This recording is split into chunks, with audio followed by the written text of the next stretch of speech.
Thank you, ma'am. So, good afternoon and welcome everyone to our instruction course on simplifying corneal topography. And I'm going to kickstart the session with my talk on let's make sense of the color scales and displays that we see.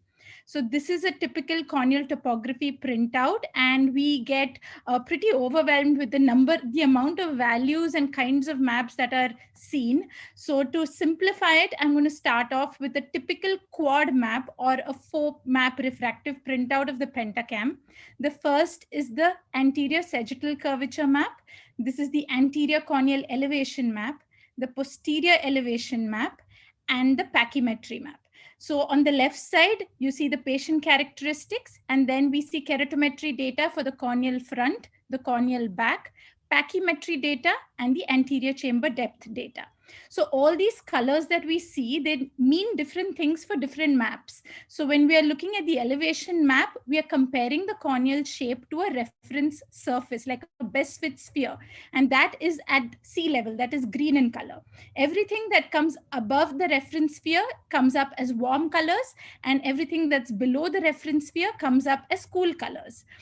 A typical cornea, this is how it's prolate in shape. That means it's steeper in the center and flatter in the periphery. And a typical cornea on the elevation map, this is the best fit sphere, the orange line that you see. So the center of the cornea will butt above the best fit sphere and show up as a warm color, as a central hill, whereas the mid peripheral cornea is below the best fit sphere, and you see that as a cool blue color, while the extreme periphery is again above the best fit sphere, and you see this warm color at the extreme. So this is a normal corneal shape, a prolate shape, whereas a toric cornea shows up as a central saddle.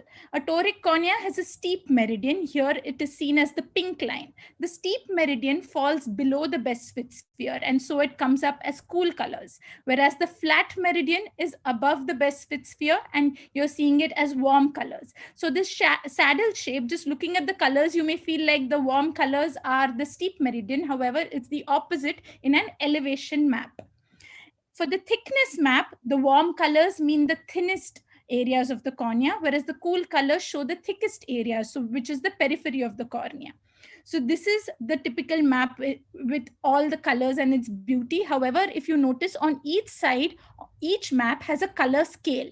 Each color scale is different for different maps, and it's important to pay attention to this scale before just interpreting the colors. There are different kinds of color scales.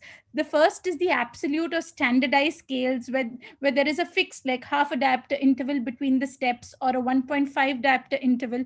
Or the second type is a relative scale that automatically adjusts and fills in the gaps depending on the range of values for that particular patient. Or the third is an adjustable scale wherein you can decide your step interval. These are the standard settings for a pentacam, wherein for the elevation maps, there can be 2.5 or 5 micron steps. For the pachymetry maps, there are 10 micron steps for every color. Curvature maps can have 1 diopter steps, and the best fit sphere, again, you can pay attention with an 8 millimeter or 9 millimeter zone. Coming to what are the kinds of maps. So the first is the curvature map.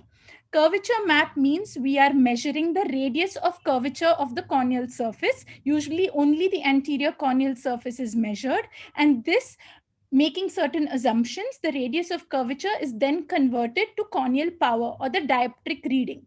And curvature maps are of two types. One is the axial curvature map, and the second is the tangential curvature map. So the axial curvature, how do we get this?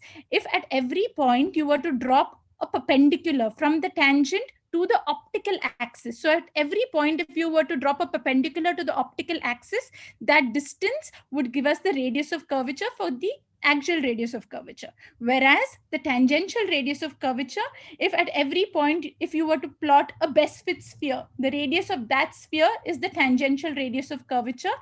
And these, what are the uses or the differences between the two?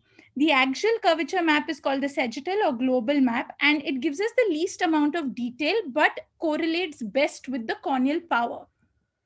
And these are the typical patterns seen on an axial curvature map. Either they're symmetrical, like you can get a round or an oval shape, or a symmetric bow tie. Usually the K max is derived from the axial map. So something steeper than 47.2 diopters would raise suspicion. Or it could be an asymmetric pattern, like an asymmetric bow tie with inferior or superior steepening. Or we can sometimes have skewed axis of the bow tie. More than 22 degrees of axis would again raise suspicion, or there could be entirely asymmetric patterns. So these are the patterns on axial map, whereas the tangential or local or instantaneous map, this depicts small changes in the curvature with greater precision than an axial map. Typically, we see a bow tie appearance, and this is the map on which we compare the superior-inferior asymmetry. On the 5 mm zone, if the inferior reading is steeper than 1.5 diopters as compared to the superior, that should raise suspicion for keratoconus or ectasia. So this is a picture of the axial map, and the same picture for the tangential map will show you that there is more detail and smaller changes. And this is the 5 mm zone, wherein the 42.5 versus the 44.1. So there is more than 1.5 diopter difference. So a tangential map would pick up smaller local changes more sensitively than an axial map. The thickness map, usually we tend to look at only the value of the thinnest pachymetry, but the displacement of this thinnest location is also equally important. Specifically, the vertical displacement. So this is the box that shows us the value and it's the X and Y coordinate. So a vertical displacement shows up on the Y axis, and more than 500 microns away from the center vertically displaced would raise the suspicion of keratoconus. The elevation map, we've seen that the shape is either a central hill or a saddle, but if an elevation of more than 12 microns on the anterior float or more than 15 microns on the posterior float should raise suspicion of ectasia. So other than the best fit sphere, we also have something called an enhanced reference sphere.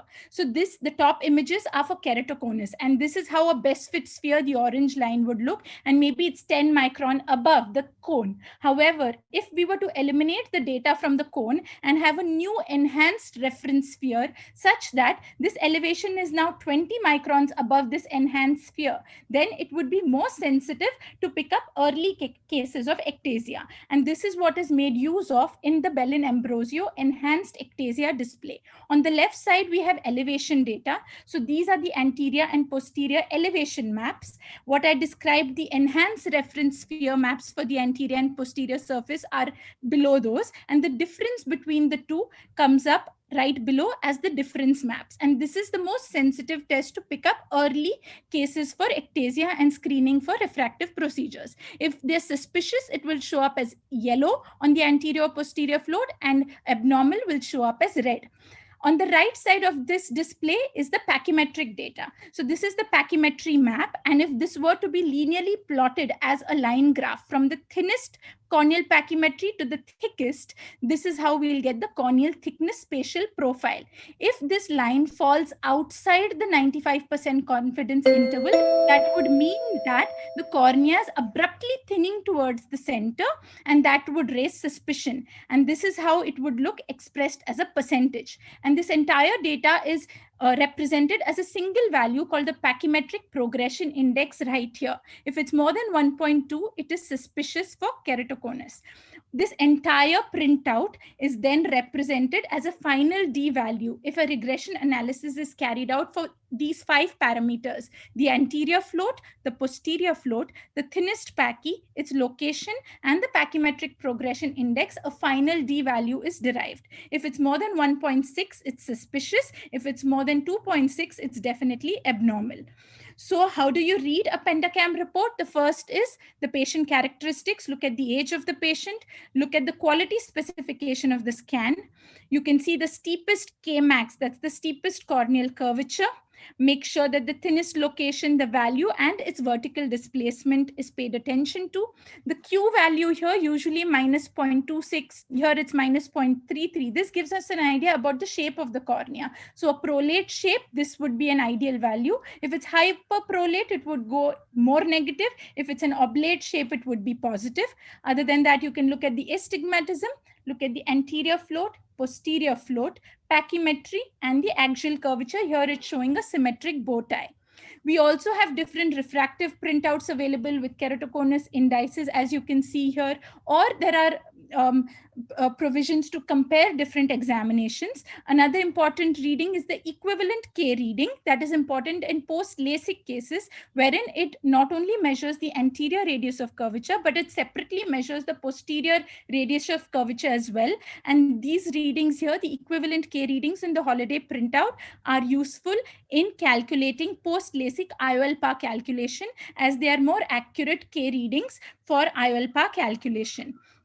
To summarize, go through the checklist for every patient, check not just the type of map, but also the scale, not just qualify, but quantify and score. Always compare with the other eye, and don't forget to correlate it clinically. Thank you for your attention.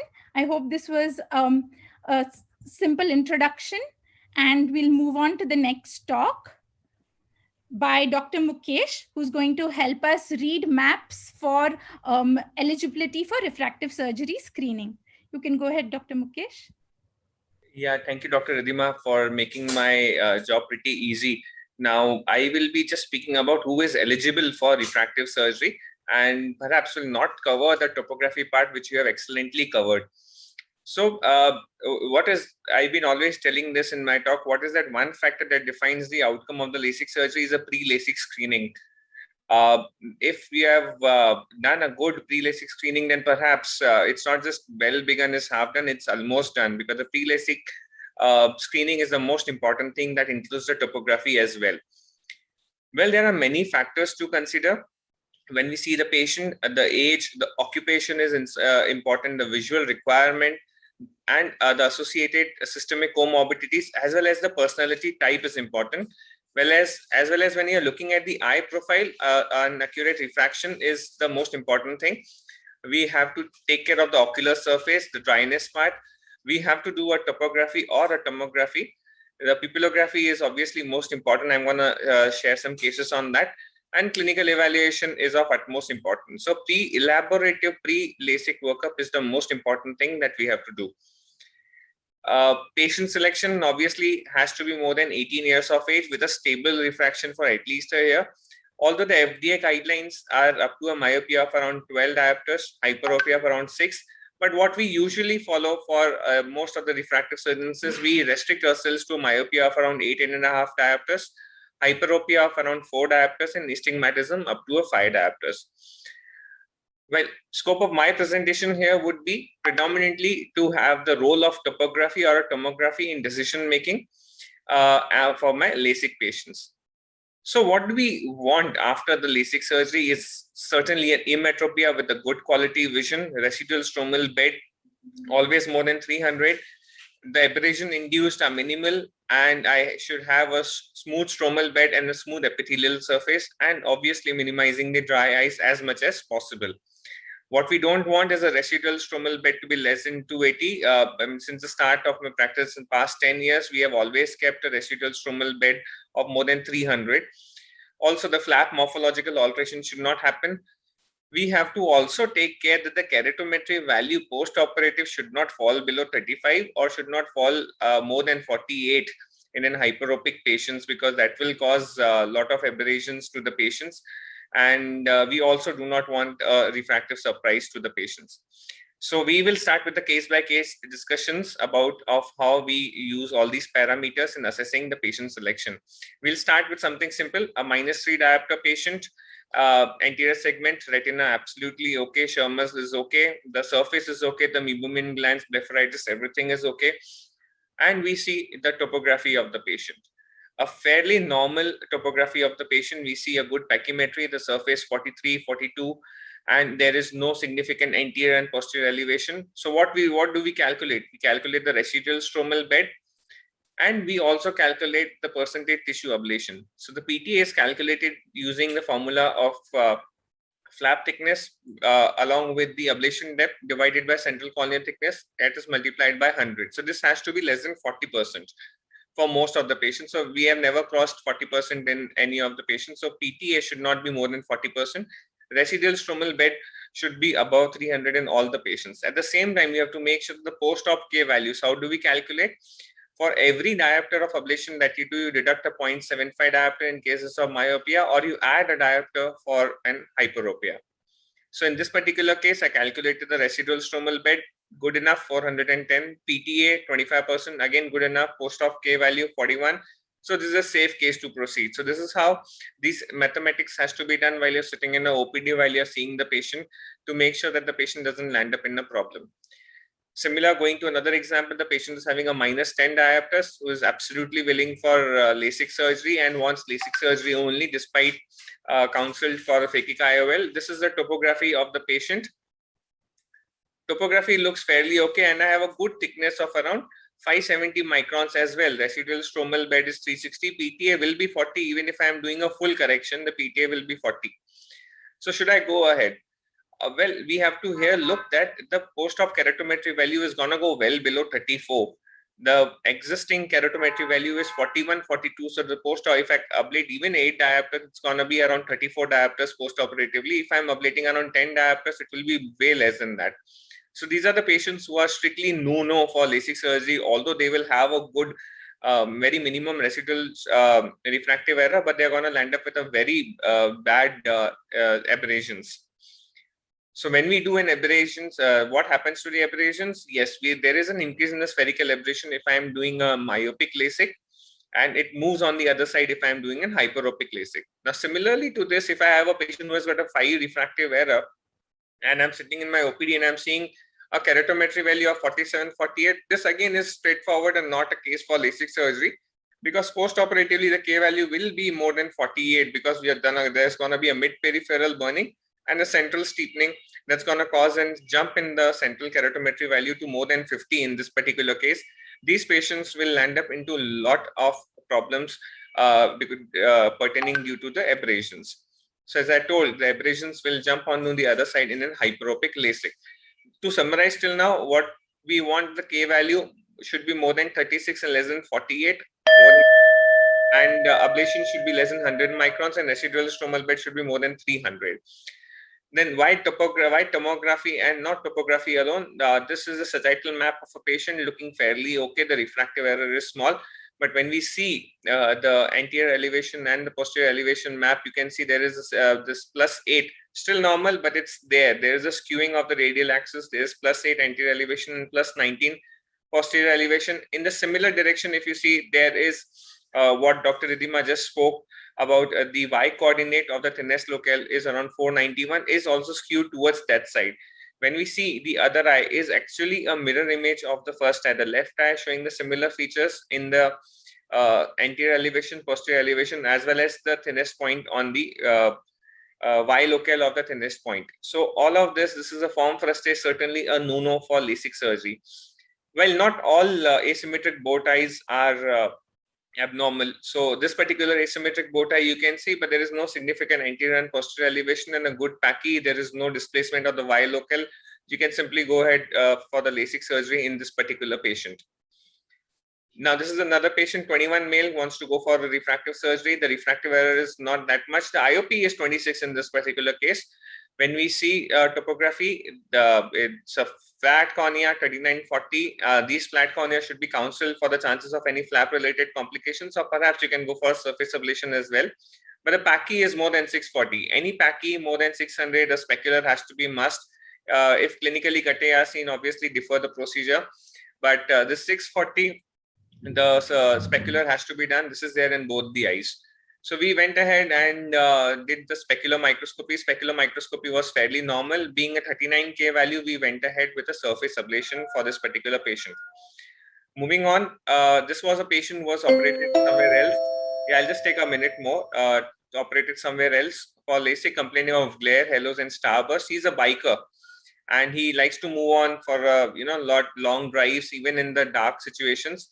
The refractive error wasn't much. A well-centered ablation we could see post-operatively. The pachy was okay for post-operative, but then what? The pupil size was fairly large.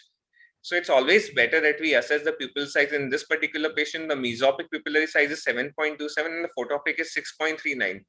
These are the patients who are strictly no for LASIK surgery. If you see the spherical aberration here, is around 3 millimeters, around 0.07, and this is how the patient is seeing. This is 5 millimeter, and the spherical aberration has increased to minus 0.5. Still, his pupil is 6.5 photopic. When I'm looking at 6 mm, it has gone to 1.75, the spherical aberration. This is how the patient is actually looking. So this is very important. The pupil has to be assessed properly. Where should you assess the pupil in your OPD? Right where you're sitting at the auto-ref. In a dim light, you assess the pupillary size, and most all the auto-ref will give you about the pupil size. And some topographers obviously will give you an exact pupillary size like a Cirrus or a Zeiss atlas. Last to end with, if any patient who is 36 or in a pre-presbyopic age suddenly comes to you for a LASIK surgery, please ask suddenly about why they are planning a LASIK surgery, because if they have come, you have to, for the age group which is pre-presbyopic and presbyopic, I tell the patients to do an aberrometry, and sometimes you will be shocked to see that the visual quality impact that the patient is having is actually coming from the crystalline lens and not from the cornea. And it is the crystalline lens that has caused the aberrations and caused the patient to come to you. So this is the patient who had problems in internal optics is a crystalline lens. The aberrations coming from the crystalline lens and not from the cornea. And the best treatment for her is to do a simple cataract surgery, and the patient will be fairly good to go. So to summarize, there are many things that we have to assess in a pre-LASIK evaluation, and none of it can be skipped. So thank you so much, and I will just end this key. Please do not give unrealistic expectation to the patient. Always under promise, and always you will over deliver. Thank you so much. Thank you, Dr. Mukesh, for very important tips. But I would like to ask you one more question. Like, you had shown a case with some suspicious curvature map, but normal anterior-posterior float. Like, if there's some asymmetry either on the curvature map, but similarly, what if your anterior float is suspicious, but the posterior elevation map is absolutely normal? What would you go ahead with refractive procedure? Would you choose a surface ablation in that case? So if first of all, we need, if there is only the anterior surface which is showing an elevation, we will still give a lubricant trial for at least say 3 to 6 months. Try if there's contact lens, where we'll tell the patient to be off contact lens, use a lubricant for 6 months. But if there's any doubt that the anterior elevation is still there and the posterior elevation is normal, we will still not go ahead with any kind of refractive surgery.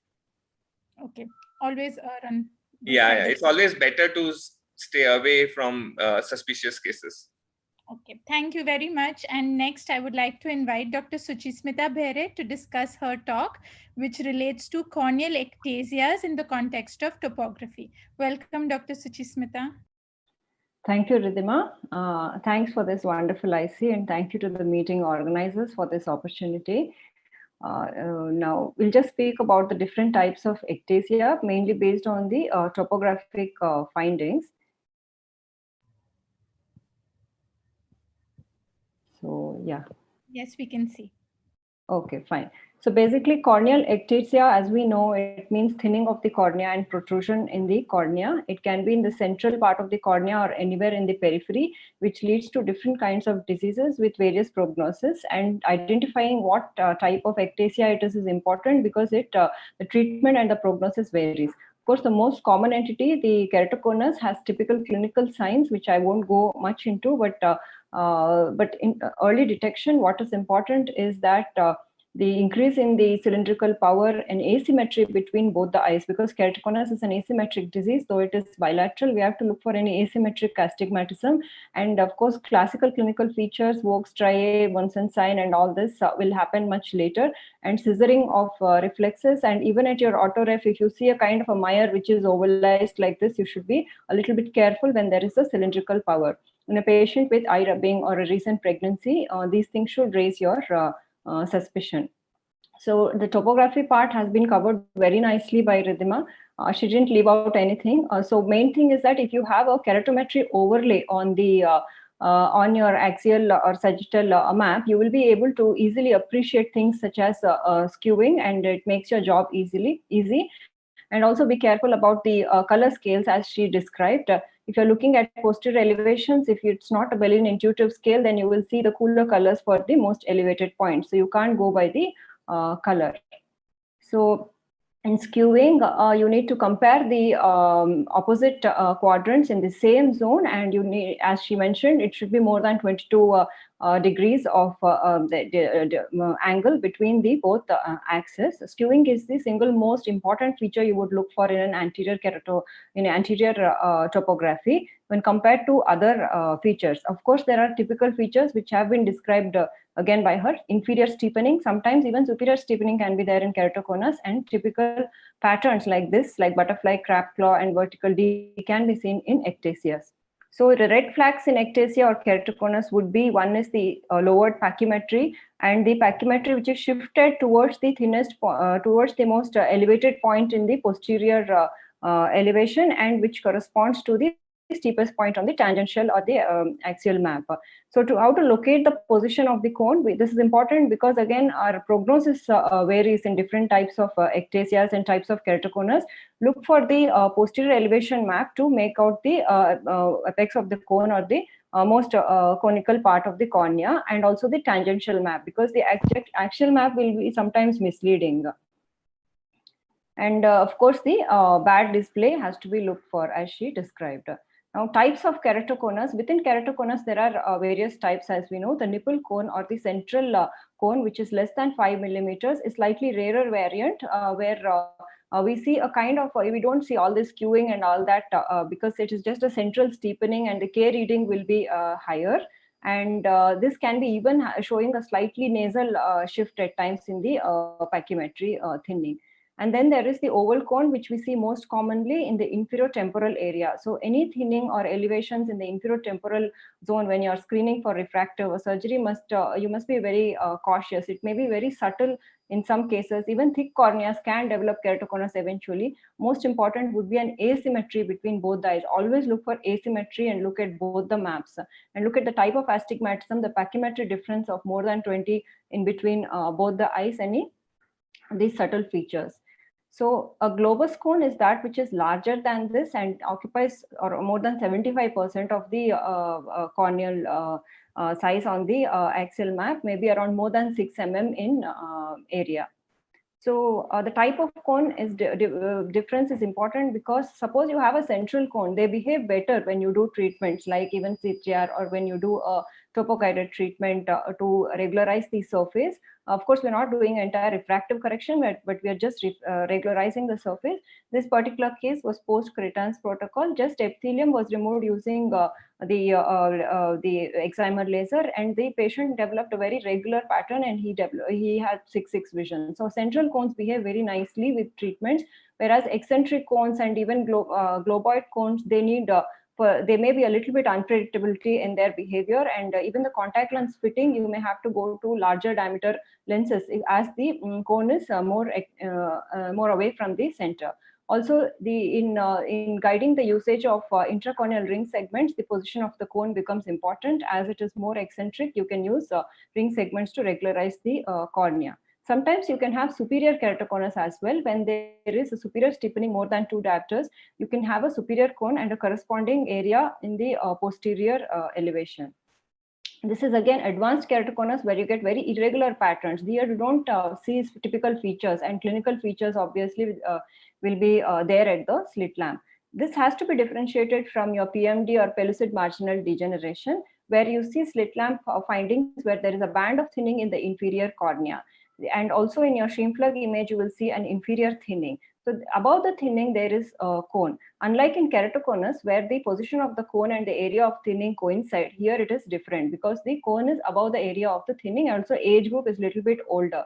There is an entity called as the PMD like keratoconus, which is very confusing at times with an overlap in the features. A crab claw like pattern is not always typical of PMD, but yes, if you see this, you would go more in favor of PMD. The thinnest area in the pachymetry is much inferior in a PMD compared to a keratoconus, and in advanced cases, a typical bell-shaped thinning with the lower part showing thinning. So superior PMD is also known, and this was a 60-year-old patient with thinning in the superior area. This is different from Terrien's because he did not have any vascularization or opacities, but here there is a clear cornea, but there is thinning. This has also been reported, and you see this inverted bell shape. This is PMD like keratoconus, again very typical crab claw like pattern, but if you see the thinnest location and the it is within the central area, and the elevations are also not too much away from the center. In pterians, you find this vascularization and some opaque deposits like this yellow and whitish deposits of lipid in the upper area of cornea, usually seen in older males, and sometimes it can even migrate to the lower cornea with time. Now, keratoglobus, the entire cornea is thinned out right from the periphery to the center. It is seen from birth, and the picture is clearly different on your OCT as well as your Schimflug image. To sum up, the PMCT, the thinning is inferior and the cone is above, the protrusion is above that. In keratoconus, both the things coincide, and in globus, the thinning is throughout. Now, the dreaded complication after LASIK, post-LASIK ectasia, clinical features, of course, patient comes with increase in the myopia. And what you need to look for is elevations in the posterior map, and which correspond to the steep area. There can be inferior steepening. Now here on the right side is a normal post-LASIK patient who again complains of similar things, but there is no elevation in the elevation map. So this may be a different reason, either regression or some kind of a progression of myopia or epithelial changes. But on the left side is a suspicious map when there is an elevation over here corresponding to the steep area. These people should be watched carefully and should be treated early, because ectasias post-surgery or post-RK as well as post-PMD, they do not stabilize unlike keratoconus, and they need early treatment. Post-RK, you can have very irregular corneas like this. Pseudokeratoconus is an entity where the posterior cornea is fine, but the anterior, if the patient is looking to one side, it may fool you thinking it is keratoconus. That is why the importance of tomography. On the other hand, a form crusty keratoconus, whereas anterior cornea is fine, but the posterior cornea shows an elevation. Patient coming casually for screening. I'll just take half a minute more. So this is the importance of epithelial mapping. So on the left side, the same eye of the left eye of the patient and the right eye, this is a normal epithelial map showing slight thickening in the inferior portion, but in the keratoconic eye, there is thinning in the area of the cone. This is important because sometimes we see patients who show anterior elevations and we are not sure what to do. In those cases, epithelial map can give you some hint. Again, you should correlate the topography with the epithelial map. This is a central cone here. The epithelium inferiorly is thicker and the central is thinner. So conditions mimicking keratoconus, contact lens warpage, and scars also can show up like ectasias. Peripheral scars can sometimes lead to ectasia-like picture. This is a contact lens warpage. You see symmetric finding. Unlike keratoconus, there is symmetry here. There is thickening in the pachymetry in the most curved area. And even the epithelium shows thickening, as you can see on the right lower side. So this is again typical of warpage, symmetry, and normal posterior elevations. So how to look for progression? One last point is always look at a cluster of points and look at multiple features. At least 3 findings should be correlating, like increase in the cylinder, more than 1 diopter on the keratometry reading. The refraction should be changing. Vision sometimes may worsen. And also we need to look at the individual maps closely, look at a cluster where the pachymetry is changing and everything is correlating. We should not go by single value, correct the allergy and the dry eyes, because sometimes epithelial changes can fool us. Also look at the difference map to see any kind of a progression. Thank you very much. Thank you, Dr. Suchi. That was covered beautifully, very extensive topic, and you've covered corneal ectasia entirely in all its forms. Thank you very much. And next, I would like to invite Dr. Devika Joshi for her talk on different types of corneal topographers that we have available and which one to choose. So welcome, Dr. Devika. Thank you, Ridhima. Thank you, MS, for the opportunity. So this is a very vast topic. There are many commercially viable and available topographers. I'll try to cover as much as I can. So we have many devices going based on various technologies like OBSCAN, PentaCam, Galili, and among the gamut, it is very difficult to choose which one to have for yourself. So by and large, they are divided into Placido-based topographies or color light emitting diode-based topographies. And there is a small difference between a topography and a tomography, which we need to understand, especially while buying a machine.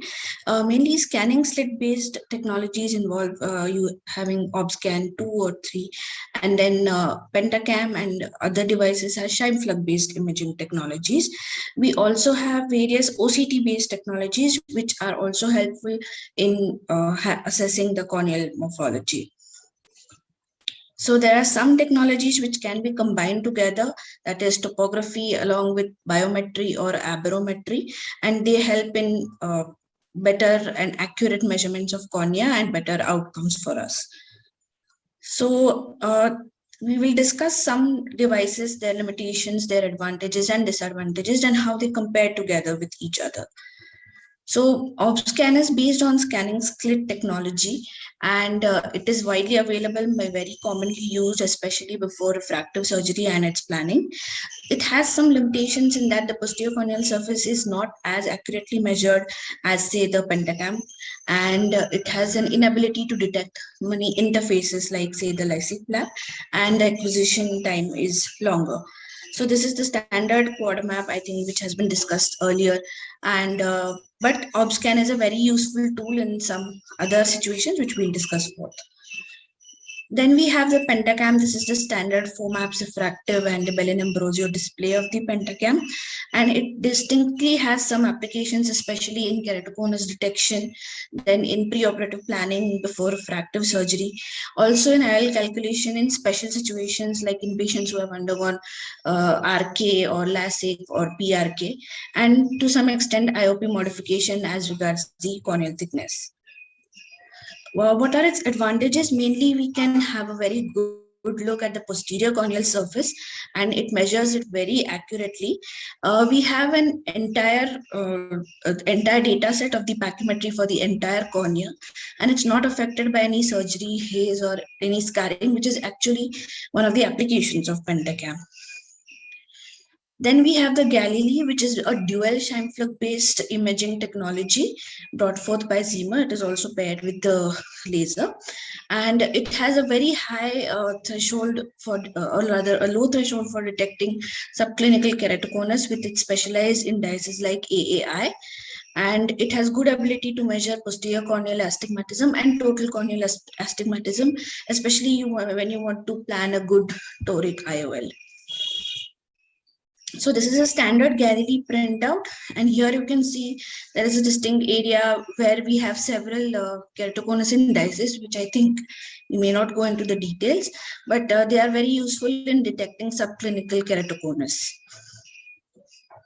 Then we have the Sirius, which is also a Scheimpflug-based technology. It has very good application in detection of keratoconus, even I would say better than Pentacam, no financial interest. And it has certain indices which are good pointers for detection of subclinical keratoconus. Then it is also useful in planning of interstromal rings, then glaucoma screening, and other applications like aberrometry, pupillometry. So this is a standard Sirius printout, and here you can see there are several indices which are helpful in screening for keratoconus, especially in a patient which is being planned for refractive surgery. So how do we compare different devices? For this, we need to know some terminology.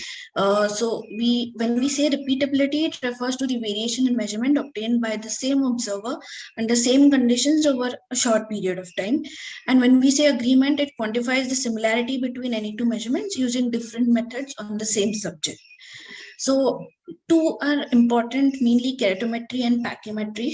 So keratometry is crucial for planning most of our refractive surgeries, and a good repeatability across devices is very important. Most of these topographers have good agreement with that. So I have tried to make a table to make it concise. As you can see, most of the devices are in agreement as regards the anterior keratometry, especially in healthy eyes. But in some cases, it does vary, like in Sirius or Lensta, we are comparing biometric and tomographic devices. And as regards the pachymetry, the ultrasound still remains the gold standard, but some devices can be used interchangeably if we really want to, or if we don't have all the devices available, like Sirius and Corbis or Pentacam OBSCAN or OBSCAN and ultrasound. They are quite comparable, but one cannot really replace ultrasound with Sirius. The interchangeability is not that great. So corneal thickness and elevation measurements are significantly different in OCT-based devices and slit scanning devices. And also in OCT-based devices, based on the type of OCT, the Fourier domain slightly, the CCT is slightly more as compared to the time domain OCTs. So there is good interchangeability and agreement between most of our devices. Sorry, I'll take another minute. In between most of our tomography devices, which are scanning slit based, but especially as regards IOL calculation, Galilei and Pentacam are in good agreement. Post-classic measurements as regards pachymetry are different, and ultrasound is always preferred. It always remains the gold standard. OBS can give slightly thinner measurements, so one would prefer it less. And I think I'll skip this. So this was also a very important paper where Shetty sir compared Pentacam, Galilei, and Cirrus. And these three devices, they have good agreement, a wide agreement, but they cannot be used interchangeably, especially when you're looking at two different maps for two different patients at two different timings. And one of the OCTs also has good reproducibility as regards the OCT. So finally, among all the gamut of devices, which one do we really use? So if you have a good Scheimpflug based device, a Pentacam, Galilei, or a Placido based device, it is good to plan for your refractive surgery. If you're planning your cataract surgery, you should have a good OB scan for the keratometric readings, OPD scan, and eye trace, as Mukesh sir mentioned, to look for internal and corneal aberrations separately. And the Sirius gives very good keratoconus related indices and other things like pupillometry and mammography. OBSCAN among all these provides a good wide to wide if you are planning a phakic IOL and for sizing of the phakic IOL. And for post-operative uses of pachymetry, I think ultrasound still remains gold standard. So that's all. Thank you. Thank you very much, Devika, for covering everything beautifully and summarizing it. Yeah, the birds in the background were also enjoying your talk. Thank you. Thank you. I would like to invite Dr. Karishma Wadia for the next talk to tell us what mistakes are commonly made and how we should avoid making them while reading corneal topography. Welcome, Dr. Karishma.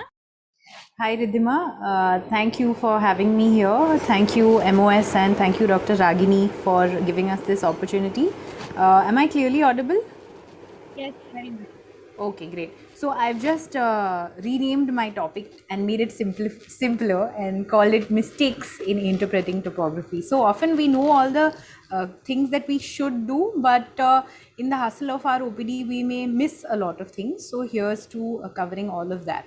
So this is our first case where we must know the importance of our color scales. Like Dr. Ridhima had already mentioned in her first talk, the color scales can be done in 0.5 diopter steps, in 1 diopter steps, or in 1.5 diopter steps. So if you're looking at your curvature map, which is what you regularly look at for the color scale, then you need to ensure that the color scale is something you are familiar with. This is same map which has an alarmingly red appearance, and you may get carried away because the K values is 47 and 49. But if you just change the steps, change the scale to 1 diopter steps, this is how it looks, pretty much normal. And if you further change it to a 1.5 diopter step, then it is further appearing normal. So don't get carried away with colors. That is always the key. This holds true for any topographer. Now we go on to our second situation where you look at this map and overall you would think, okay, not bad, looks okay. The K values are 42, 43, the pachymetry is 540, so everything is good. Again, the importance of looking at all the maps. Don't look at what you are used to. Look at everything that your machine is providing to you. So also look at the tangential map. This also has been covered by Dr. Ridhima. The tangential map will give you localized irregularities, and it's very important to look at those localized irregularities. In this case, the superior part has a 40.9 and the inferior has a 43.6. Don't think this is an irregularity in the cornea. Actually, this is just a contact lens warpage. So you can just put the patient on lubricants, review them after a few weeks, and you might see that this entirely has vanished.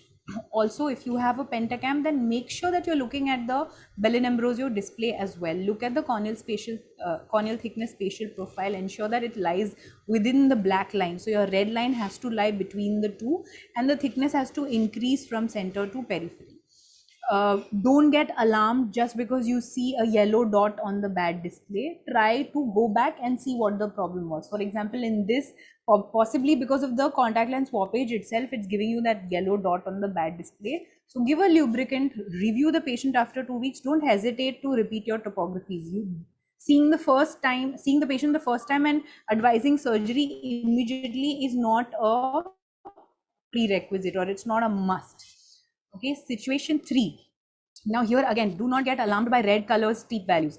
The map on the left is the pre-op. So this is 45.2 in the center surrounded by 44s.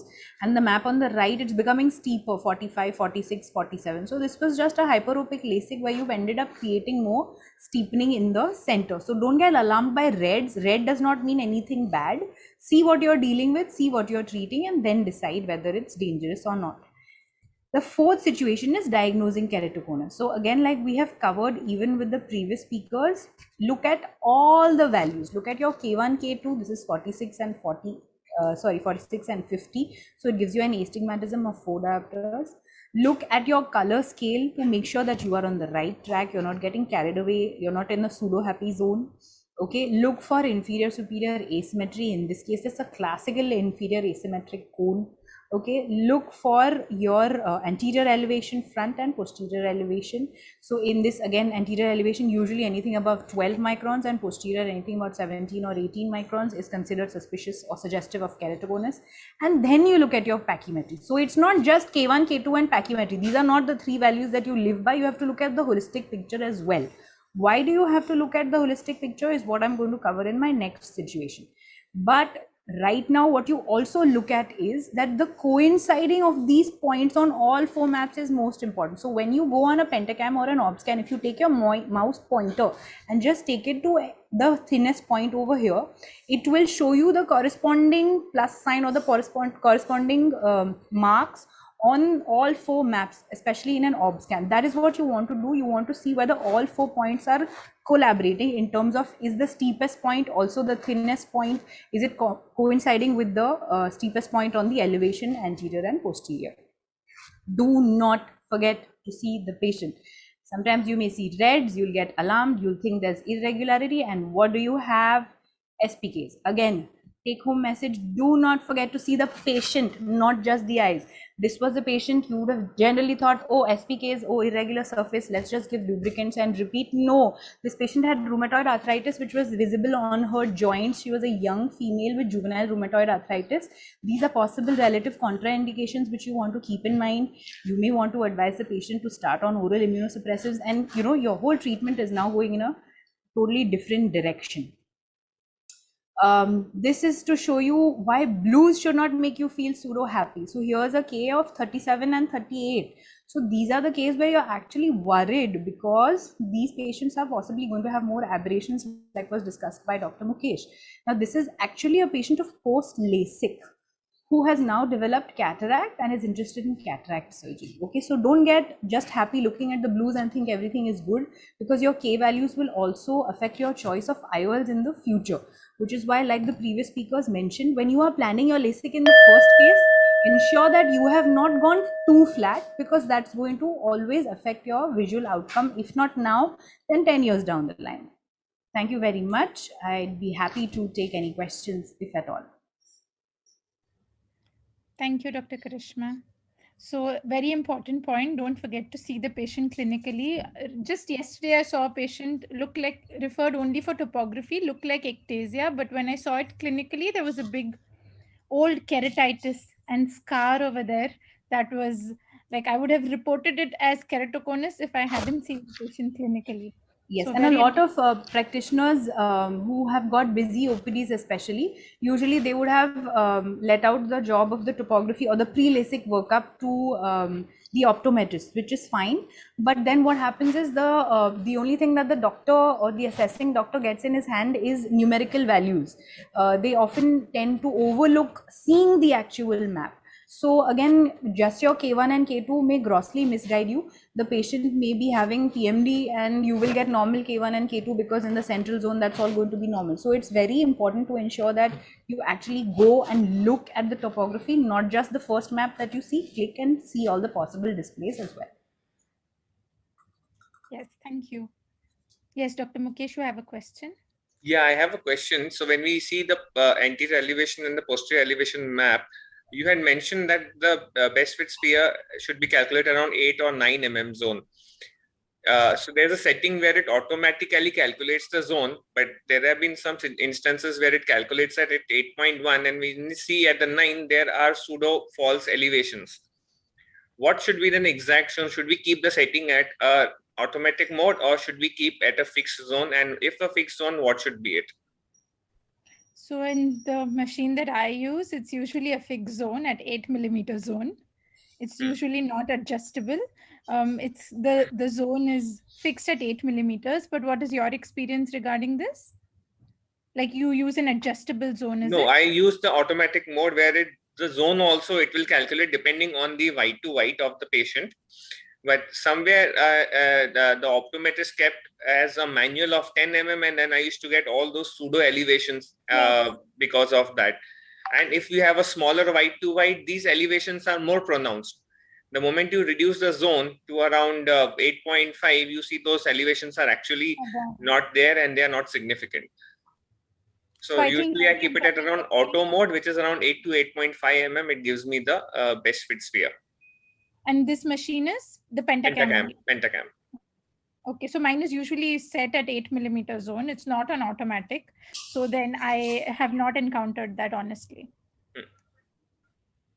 Dr. Suchi, I would like to ask you, like post LASIK, I've had cases where I have been confused whether it was actually an ectasia or how common is PMD post LASIK, because when it's advanced and it's very inferior, it's very confusing sometimes to make out whether it's ectasia or keratoconus or PMD. So do you think PMD also occurs post refractive procedures? PMD is pretty rare entity. We should keep it as a second choice when once a patient with post LASIK comes. By looking at the posterior elevation is one hint, is that it's more central in ectasia than in PMD, but there can be an overlap. But mostly it is post LASIK ectasia that we should keep in mind. Okay. Okay. If there are any more questions that the panelists have, we still have 5 minutes. Diagnostic with an increased diagnostics, and we are more suspicious towards these kind of topographies, and we are kind of saying no to the patients with the slightest of suspicion. The ectasia things have considerably come down. Yeah, that's true. True. Well, I've seen cases of ectasia where there's just on the curvature map, there is an superior inferior asymmetry, but nothing has shown up on elevation as yet. But do I still treat it as ectasia and go ahead with cross-linking in such cases? I think we should observe these patients also, because there can be some epithelial changes and like regression related changes which come up as heaping in the inferior portion of inferior steepening. Maybe an epithelial map also in that setting and following them up along with epithelial maps would be a great tool. Okay. Yes. Thank you. So thank you everyone for participating and making this a wonderful instruction course. Thank you, Dr. Ragini ma'am, and the entire team. Yes, thank you, Ragini ma'am. Good afternoon, ma'am. Thank you. Such seamless. Thank you so much, Ridhima. Thank you, Karishma. Thank you, Devika. Thank you, Dr. Mukesh Bhai. Thank you, Suchi Smita. Thank you. It's wonderful to see you. I have to learn paintings from you still. Yeah, Karishma, for once we are not making you run around between halls. Thank you so much for a wonderful course.